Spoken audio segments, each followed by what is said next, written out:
Les gens veulent encore toujours plus. Amen. Amen. Mais regarde ce que Dieu fait. Et rends gloire à Dieu pour ce qu'il fait en ce moment dans ta vie. Ne t'apitoie pas sur les difficultés. Mais rends grâce à Dieu déjà pour la santé qu'il te donne, pour la nourriture. Sois reconnaissant envers le Seigneur. Amen. Amen. Donc Dieu prend soin de toi de la même façon qu'il a pris soin de son peuple dans le désert.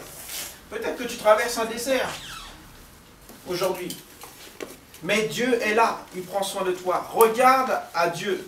Ne regarde pas aux difficultés. Des difficultés, tout le monde en a. Des épreuves, tout le monde en a.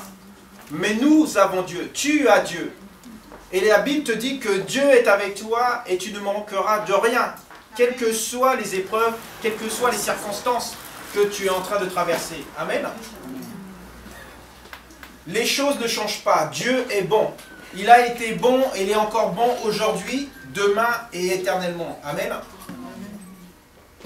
Bien aimé, lorsque tu lis la Bible, lorsque tu crois à certains passages dans la Bible, tu vois comment Dieu a agi envers son peuple. Tu vois comment Dieu a créé le monde. Tu vois comment Dieu t'a amené ici, même dans sa maison. Sois conscient que lorsque la parole de Dieu te dit que regarde comment il a créé la nature avec des belles choses. Comment il prend soin des animaux qu'il a créés. Toi qui es son enfant, toi qui es fils ou fille de Dieu, ne prendra-t-il pas soin de toi comme il le faut?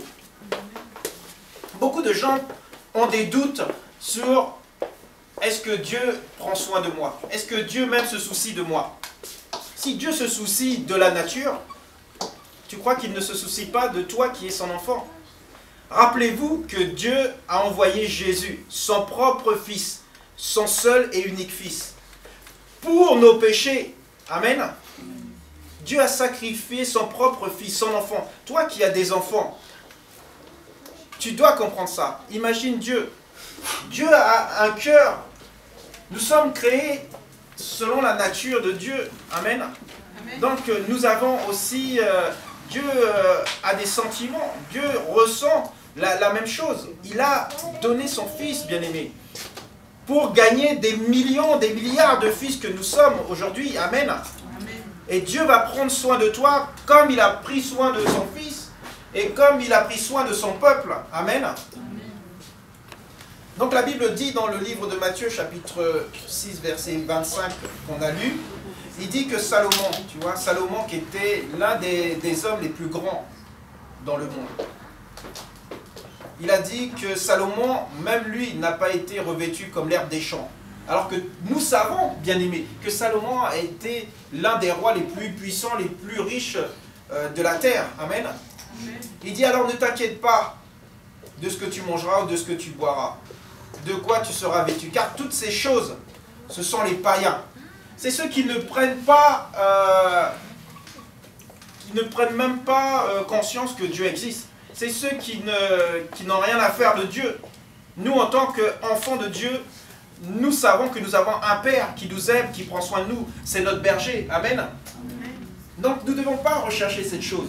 Parce que nous devons avoir cette certitude que Dieu prendra soin de nous et que nous ne manquerons de rien. Amen. Lorsque tu as cette certitude-là, tu ne t'inquiètes pas de ces choses-là. Mais la Bible nous enseigne autre chose.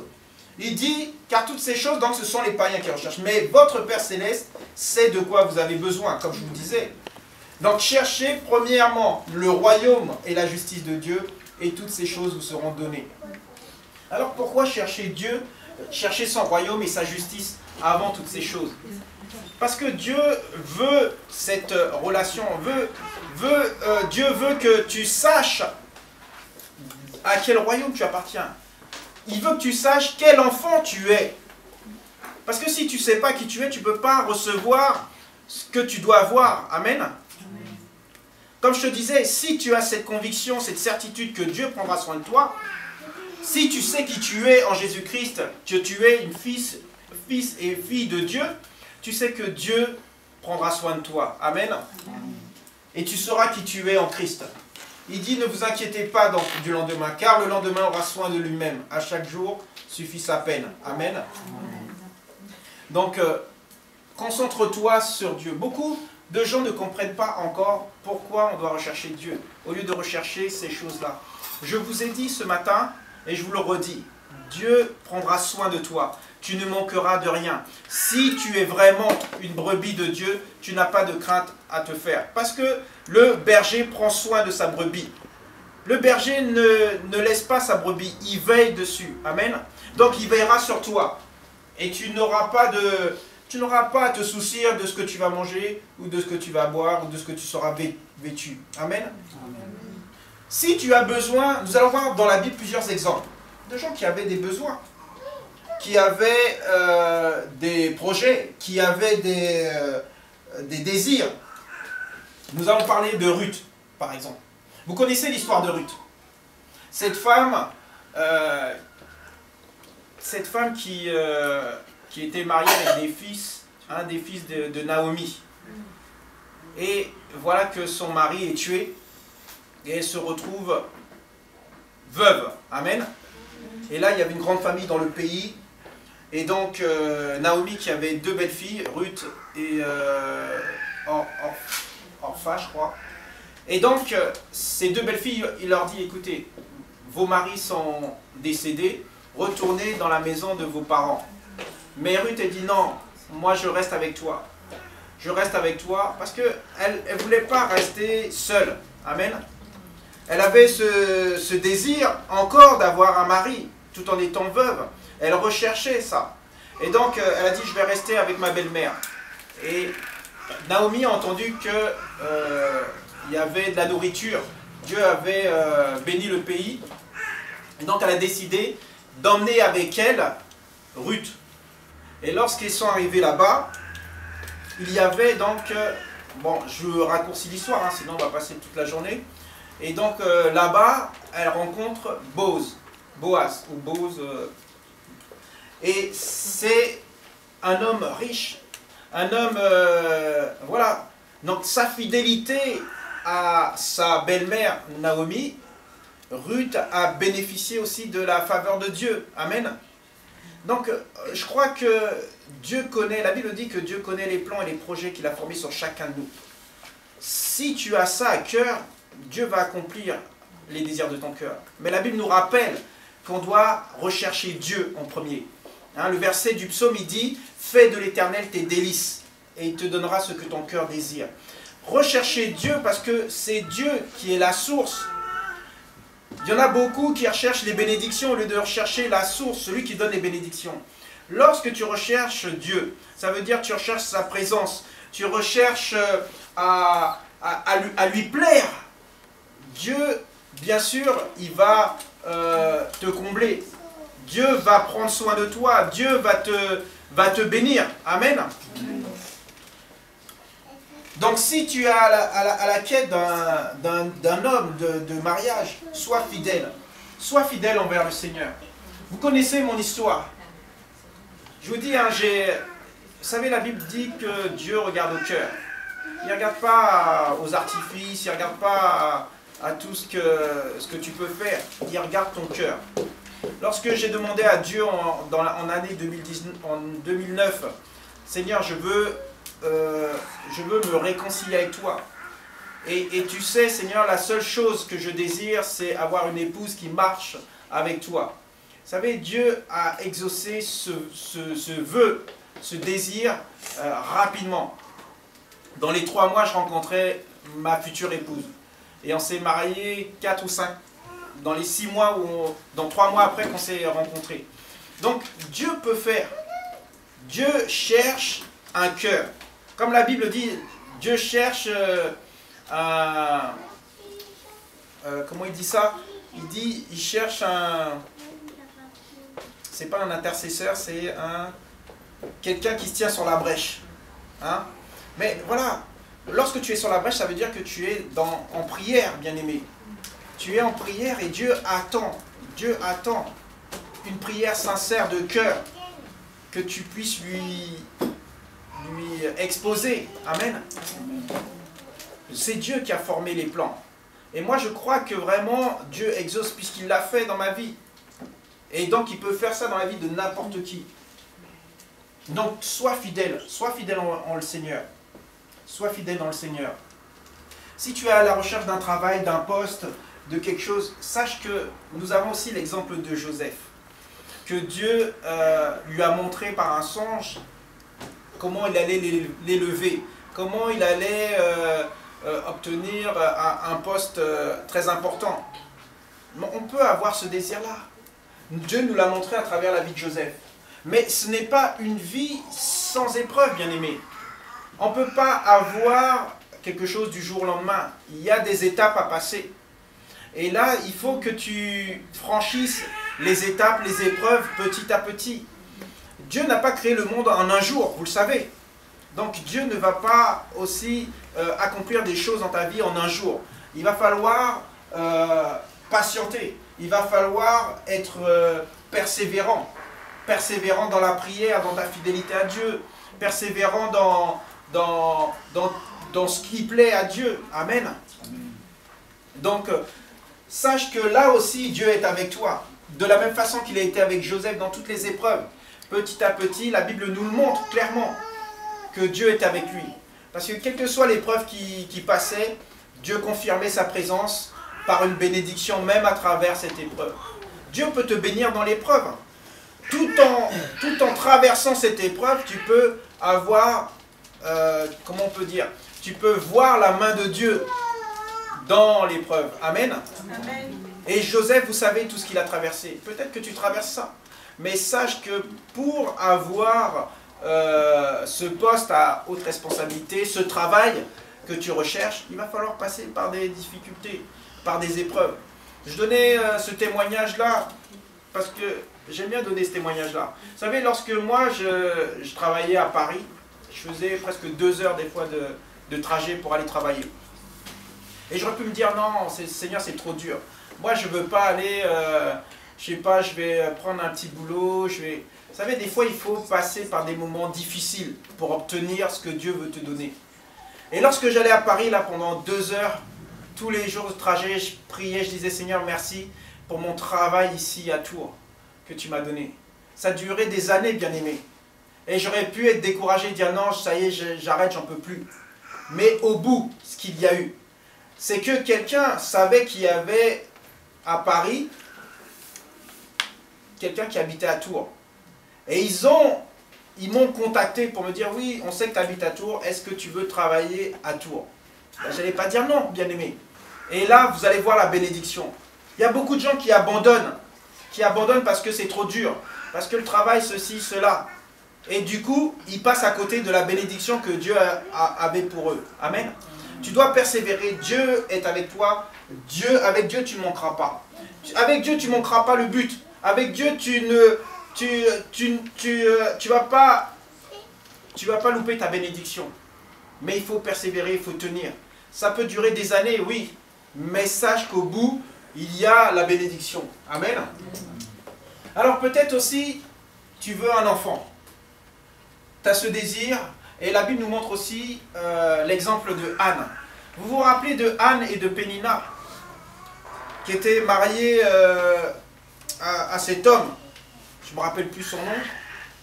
Mais ces 2 femmes, une, elle avait des enfants, et Anne, elle pleurait. Elle avait ce désir d'avoir des enfants.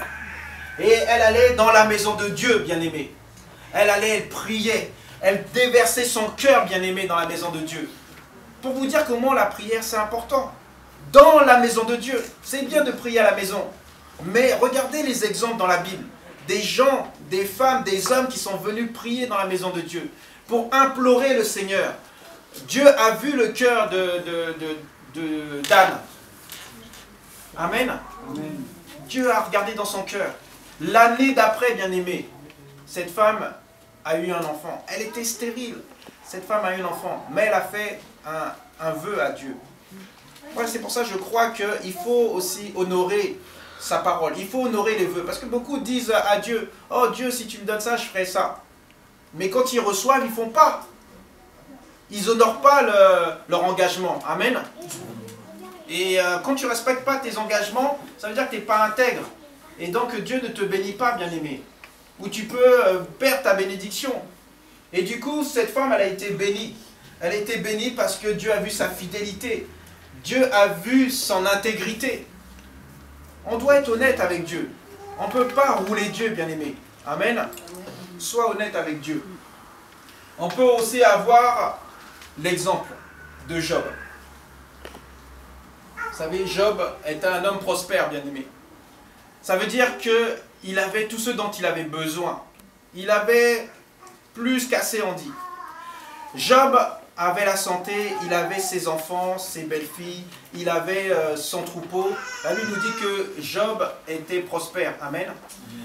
Mais rappelez-vous dans le premier verset de Job, la Bible dit que Job aimait Dieu, craignait Dieu. Vous savez ce que c'est la crainte de Dieu? C'est un respect, bien aimé, que on peut avoir pour le président de la République, mais encore Dieu. C'est une révérence. Et beaucoup de gens n'ont pas cette crainte de Dieu, n'ont pas ce respect que Dieu doit avoir. Et lorsque tu n'as pas ça, bien aimé, comment tu veux que Dieu puisse te bénir? Amen.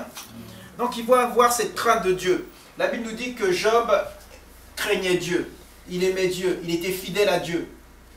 Il avait la santé et tout ça. Et on sait ce qui s'est passé dans la vie de Job. Vous savez, même en étant prospère, hein, en étant prospère, ça veut dire ne manquer de rien, on peut aussi avoir des épreuves.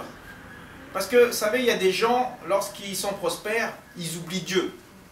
Mais, voilà, Dieu, des fois, peut permettre des épreuves pour que tu restes attaché à lui. Je ne dis pas que c'était le cas de Job. Moi, je te dis ce qu'il peut nous arriver. Amen. Et on voit comment, aussi à travers l'exemple de Job, on savait son intégrité vis-à-vis de Dieu. Comment il aimait Dieu et comment il n'allait pas renier son Dieu pour quelles que soient les choses. Il a tout perdu. Mais la Bible nous dit à la fin que Job a retrouvé la santé. Job a retrouvé encore plus qu'il avait avant, à cause de sa fidélité, à cause de sa crainte de Dieu. Aujourd'hui, les gens ne respectent plus Dieu. Et ils veulent des choses de Dieu. Non, tu ne peux pas, bien-aimé. La Bible est claire. Il n'y a que ceux qui sont intègres seront bénis par Dieu. Quelqu'un qui, les roublards, les voleurs, tout ça, ne n'hériteront rien du tout de Dieu. Amen. Et puis nous avons aussi parlé de la nourriture avec le peuple d'Israël dans le désert. Hein, comme je disais tout à l'heure, Dieu prenait soin d'eux, il ne manquait de rien. Leurs vêtements ne s'usaient pas, leurs chaussures ne s'usaient pas. Dans le désert, il n'y a rien, vous le savez, bien aimé. Et là, j'aimerais vous parler d'exemple de la veuve de Sarepta. Lorsque Dieu a envoyé le prophète chez cette veuve, la Bible nous rappelle qu'elle avait très peu de choses. Très peu de choses. Aujourd'hui, peut-être toi, tu n'as pas grand-chose. Tu as très peu de choses, comme cette veuve. Alors, c'est vrai qu'aujourd'hui, dans le monde où nous vivons, on a des besoins par rapport à tout ce qui se passe dans la vie. Il y a beaucoup de magasins, il y a beaucoup de... On a des besoins. Et cette pauvre veuve n'avait qu'un peu d'huile et un peu de farine pour se nourrir. Aujourd'hui, tu peux avoir très peu de choses. Mais la Bible nous enseigne quelque chose dans la vie de cette femme. Qu'il faut prendre soin des hommes de Dieu, respecter Dieu, craigner Dieu. Donc, toujours la même chose en fait. Hein. La fidélité à Dieu. Et puis, passer Dieu d'abord. Amen. Même quand tu as très peu de choses, tu dois passer Dieu en premier. Et la Bible nous enseigne, nous montre que cette veuve n'a manqué de rien. Elle avait toujours plus. Le prophète lui a dit, vas-y, rassemble des vases. Et voilà, c'est ça Dieu. Aujourd'hui, Dieu n'a pas changé, bien-aimé. Il est toujours le même. Dieu peut subvenir à tous tes besoins. Avec Dieu, tu ne manqueras de rien. C'est ton Père céleste, toi qui es un enfant de Dieu, toi qui es né de nouveau. Dieu prendra soin de toi. Il n'y a plus qu'à lui faire confiance. Ça veut dire, comment on reconnaît que quelqu'un nous fait confiance? Ça veut dire qu'il te donne des actions de grâce. Il te dit toujours, oh merci pour ce que tu fais. Voilà, c'est comme ça que nous devons agir aussi envers Dieu. Amen. La Bible nous dit dans le livre de Philippiens, chapitre 4, verset 6, « Ne vous inquiétez de rien, mais en toute chose faites connaître vos besoins à Dieu, par des prières, avec des supplications, en rendant à lui des actions de grâce. On en revient à la même chose que tout ce qu'on a vu, bien-aimés.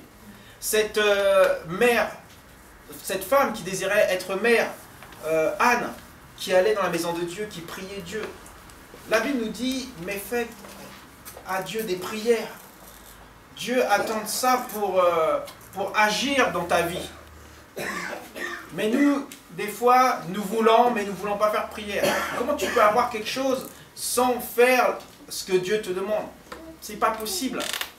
Tu dois aussi être cohérent, réaliste, comprendre ce que Dieu ne peut pas faire des choses qui est contraire à sa parole. Amen. Fais-lui confiance, remets-lui ces choses, mais sois fidèle dans toutes les choses. La Bible nous dit dans le livre de Philippiens, toujours, chapitre 4, que Dieu pourvoit à tous tes besoins. Dieu ne ment pas. On revient encore sur ce qui s'est passé dans l'Ancien Testament. Dieu pourvoyait à tous ses serviteurs, ses servantes, ses enfants, son peuple d'Israël. On voyait que Dieu était toujours là. Il ne manquait pas. Amen. Pourquoi nous, aujourd'hui, allons manquer, bien-aimés? Je pense que c'est notre manque de foi en Dieu, manque de confiance. Lorsqu'on est en Dieu, on a cette certitude. Ça veut dire la foi, la foi, la ferme assurance que Dieu prend soin de nous. On n'a pas d'inquiétude à ce niveau, au niveau de comment il va faire. Amen. Parce que nous recherchons Dieu toujours. Nous disons à Dieu, oh Père, nous te rappelons ta parole, tu as dit que tu étais notre berger, nous manquerons de rien. Tu as dit, Dieu, dans ta parole, que tu pourvoiras à tous nos besoins. Tu as dit, Dieu, que si on a des besoins, qu'on peut exposer nos prières pour qu'on puisse être béni. Vous comprenez, bien-aimés? Voilà ce que Dieu attend. Il attend que tu sois fidèle à sa parole, que tu viennes à lui avec un cœur sincère, et que tu témoignes, que tu le glorifies, voilà, toutes les actions de grâce qu'il attend de ta bouche en tant que son enfant bien-aimé. Amen. Dieu est fidèle. Comme j'ai dit tout à l'heure, il ne change pas. La Bible nous le montre aussi dans le livre de Nombres, chapitre 23, verset 19, que Dieu n'est pas un homme. Amen. Dieu n'est pas un homme pour mentir. Ce qu'il dit, il le fait. Il a dit dans Jérémie, je veille sur ma parole pour l'accomplir. Nous qui sommes enfants de Dieu, nous qui venons dans sa maison tous les dimanches, peut-être qui écoutons une fois sa parole. Moi, lorsque je vois tout ce que Dieu a fait dans ma vie, des fois je me dis, écoutez bien, des fois je me dis, mais comment c'est possible d'oublier tout ça? Et vous savez, il y a des gens qui oublient tout ça. Qui oublient tout ce que Dieu a fait dans leur vie, qui oublient les miracles, comme le peuple d'Israël. Vous savez, Dieu les a sortis d'Égypte. Dieu a ouvert la mer, quelque chose que jusqu'à ta mort tu t'en rappelles. Ils ont oublié. Ils ont oublié comment Dieu a refermé la mer sur ceux qui les poursuivaient. Ils ont oublié comment Dieu, chaque matin quand ils se levaient, ils avaient la manne qui les attendait. Et encore, on voit l'ingratitude des enfants de Dieu. Et aujourd'hui, on le voit encore. Dieu bénit ses enfants avec un travail. Les enfants disparaissent de la maison de Dieu. Dieu bénit avec un enfant. Dieu bénit avec un mariage. Dieu bénit avec... Dieu bénit, Dieu bénit, Dieu bénit. Les enfants de Dieu prennent les bénédictions. Aucune action de grâce à Dieu. Ils disparaissent de la maison de Dieu. Comment voulez-vous que Dieu soit content avec ça? Amen. Le peuple recevait la nourriture chaque matin. Il y en a qui mettaient en réserve. Dieu a dit, ne mettez pas, c'est pas la peine de mettre en réserve. Il dit, à chaque jour suffit sa peine. Ne vous inquiétez pas du lendemain. Les gens gardaient. Vous savez ce qui se passait? La Bible nous dit qu'il y avait des vers le lendemain. Ceux qui gardaient les choses là, il y avait des vers. Dieu a dit de ne pas garder. Vous gardez et voilà les vers. Et après, ils ont dit, ah non, mais nous, on est fatigués de manger de la manne. Et beaucoup encore aujourd'hui, ah Seigneur, je suis fatigué, Seigneur. Non, mais, ah tu m'as béni, mais c'est quoi cette bénédiction? On en parlait encore il n'y a pas longtemps, une soeur dit « Ah, j'ai été béni, Dieu m'a donné ça. Mais comment je vais faire pour ci? Dieu m'a donné une voiture, comment je vais faire pour payer l'essence? Comment je vais faire pour mettre que je paye l'assurance ?» Les gens, ils sont toujours en train de se plaindre. Dieu n'aime pas les plaintes. Amen. Dieu attend les actions de grâce, les reconnaissances. Vous savez, il faut rendre grâce à Dieu. Chaque chose en son temps. Dieu t'a béni avec une maison. Dieu va te donner l'argent pour payer cette maison. Dieu t'a béni avec une voiture. Dieu va pourvoir. Amen. Sois reconnaissant à Dieu. Avec Dieu, tu ne manqueras de rien. Dieu est fidèle. Amen. Amen. Dieu est fidèle, dit la Bible, dans le livre de Deutéronome, au chapitre 7, verset 9. Il est écrit que sache donc que c'est l'Éternel ton Dieu qui est Dieu. Ce Dieu fidèle garde son alliance et sa miséricorde jusqu'à la 1000e génération, envers ceux qui l'aiment et qui observent ses commandements. Vous savez, Dieu est fidèle et il garde son alliance envers ceux qui l'aiment et qui observent sa parole. Tu vois, sois fidèle à Dieu, bien-aimé. Dieu est fidèle envers ceux qui sont fidèles à lui. Si tu es infidèle à Dieu, Dieu ne peut pas te bénir. Amen. Dans le psaume chapitre 9, verset 10, la Bible dit ainsi. L'Éternel est un refuge pour l'opprimé, un refuge au temps de la détresse.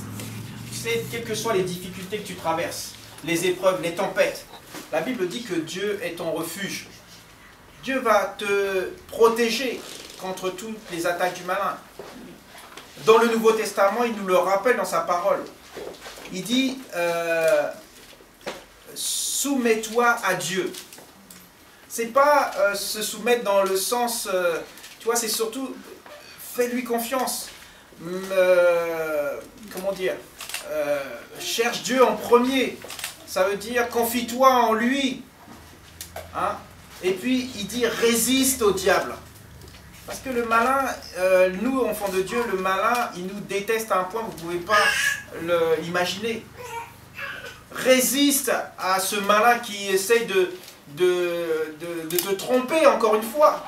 Qui essaye de te dire que tu n'es pas sauvé, tu n'es pas enfant de Dieu, tu ne vaux rien, que tu n'auras rien. Tu manqueras toujours avec Dieu. Résiste au diable. Et il fuira loin de toi. Amen. Hein? Il dit aussi, humilie-toi. Humilie-toi sous la main puissante de Dieu. Et il t'élèvera au temps convenable. Amen. Amen. Donc toutes ces paroles-là, tu dois les garder dans ton cœur. Lorsque l'épreuve arrive, lorsque la tempête arrive, tu as ces paroles en toi. Le diable, il ne peut pas dire. Lorsque Jésus a été tenté dans le désert, bien-aimé, Jésus avait jeûné pendant 40 jours. Vous savez, le diable il est toujours à l'affût. Hein? Le Nouveau Testament nous le rappelle. Il est là, il rôde comme un lion autour. Il attend la première occasion pour te frapper. Amen. Et Jésus était là pendant 40 jours dans le désert. Il était en train de jeûner. Hein? Le jeûne, c'est passer du temps dans la présence de Dieu. Amen. Et donc il recherchait Dieu. Il cherchait Dieu, il savait ce qu'il attendait. Dieu était en train de le préparer. Comme Dieu est en train de nous préparer tous, bien-aimés, pour la gloire à venir. Amen. Le temps qu'on passe ici sur terre, Dieu il dit, nous sommes que voyageurs. On est passagers. On est, comment il dit, étrangers. Amen. Donc Dieu te prépare, bien-aimé. Et donc Jésus était dans le désert, il manquait, et le diable a vu qu'il avait passé 40 jours, il dit, ah mais tu dois avoir faim. Il dit, ben, transforme ces pierres en pain. Jésus lui a répondu avec la parole de Dieu. Il a dit, c'est écrit que l'homme ne vivra pas de pain seulement. Tu ne dois pas t'inquiéter de la nourriture et tout ça, mais de toute parole. Lorsque tu comprends que c'est la parole qui a créé toute chose au commencement, et que cette parole, elle va créer la nourriture pour toi, cette parole, elle va t'amener les anges pour te nourrir, hein, pour te bénir. Là, tu as tout compris, bien-aimé. Tu dois avoir les yeux fixés sur Dieu, sur sa parole, à essayer de lui plaire au maximum pour bénéficier de toutes les bénédictions qu'il a prévues pour toi. Amen. Et donc, Jésus a répondu avec la parole et nous devons faire de même, bien-aimés. Nous devons nous nourrir de cette parole afin de pouvoir répondre dans les mauvais jours. Parce que la Bible nous prévient qu'il y aura des mauvais jours. Combien de temps vont durer ces mauvais jours, on ne sait pas. Mais il y aura des mauvais jours et dans ce mauvais jour-là, dans cette tempête-là, dans cette épreuve-là, tu dois avoir cette parole que tu vas pouvoir envoyer face à cette montagne, face à ce Goliath, face à cette tempête. Rappelez-vous la parole de Jésus. La tempête se calma. Le diable, il a arrêté net. Amen. Voilà comment nous devons, bien aimer, nous conduire pour avoir avec Dieu tout ce dont nous avons besoin. Et avec Dieu, on ne manquera de rien. Tu manqueras de rien. C'est vrai, des fois, on aimerait avoir des choses que les autres ont. Mais la Bible nous dit, et l'apôtre Paul nous rappelle, on doit se contenter de ce qu'on a aussi. Vous savez, on peut être prospère, comme je disais, sans argent. Il ne te manque de rien. Tu as tout ce dont tu as besoin pour vivre. Après, dans le monde où nous vivons, il y a beaucoup de concurrence, beaucoup de « ah oui, t'as vu ?» Non. Bien aimés, nous, enfants de Dieu, on ne doit pas s'arrêter à ça. On peut avoir des désirs, mais pas ce désir-là pour faire la concurrence avec d'autres. Pas pour se montrer vis-à-vis des autres. Au contraire, ce désir doit être pur. Et parce que c'est un plaisir. Amen. Ça ne doit pas être quelque chose pour dire aux autres « ah oui, t'as vu, je suis plus béni » ou « j'ai ça » ou montrer. Non. Tout seul que nous devons avoir, nous devons l'avoir pour glorifier Dieu. Amen. Un dernier verset pour finir. La Bible nous dit que tous les sentiers de l'Éternel sont miséricorde et fidélité. Pour ceux qui gardent son alliance et ses commandements. Amen. Garde l'alliance que tu as avec Dieu. Garde cette alliance-là précieusement. Ne te fais pas voler cette alliance-là. Ne te fais pas tromper, bien-aimé. Garde ça et tu vas voir. Lorsque tu es dans la pire détresse, dans le pire désert, Dieu est là. Et si tu lui fais confiance, tu vas voir comment les choses, même dans le désert, il peut créer des oasis, il peut créer tellement de choses. C'est Dieu qui a créé toutes choses, il a créé le désert. Amen.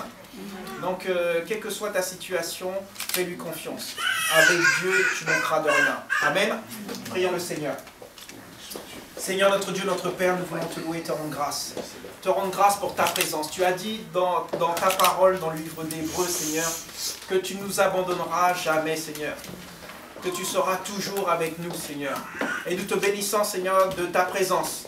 Merci, Seigneur, parce que tu as dit, je suis venu pour vous donner la vie et la vie en abondance. Donc ça, c'est une parole aussi que nous devons garder, Père. Que je garde dans mon cœur pour savoir que, oui, Père éternel, quelle que soit la situation dans laquelle je suis, quelles que soient les épreuves, quelle que soit la tempête, quelle que soit la montagne qui se dresse devant moi, tu es avec moi. Et je suis dans l'abondance. Ça veut dire que je suis équipé. J'ai tout ce dont j'ai besoin pour faire face, Père éternel. Oh Père, je prie dans le nom de Jésus, Seigneur, pour chaque fidèle, chaque enfant à toi ce matin, Seigneur. Il se reconnaît à travers toutes les situations que nous avons pu citer ce matin, Seigneur. Oh Père, que tu puisses lui montrer le bout du chemin que tu as déjà prévu pour elle ou pour lui, Seigneur. Sois glorifié, sois élevé, dans le nom puissant du Seigneur Jésus-Christ. Nous t'avons prié. Amen. Amen, amen. Soyez bénis.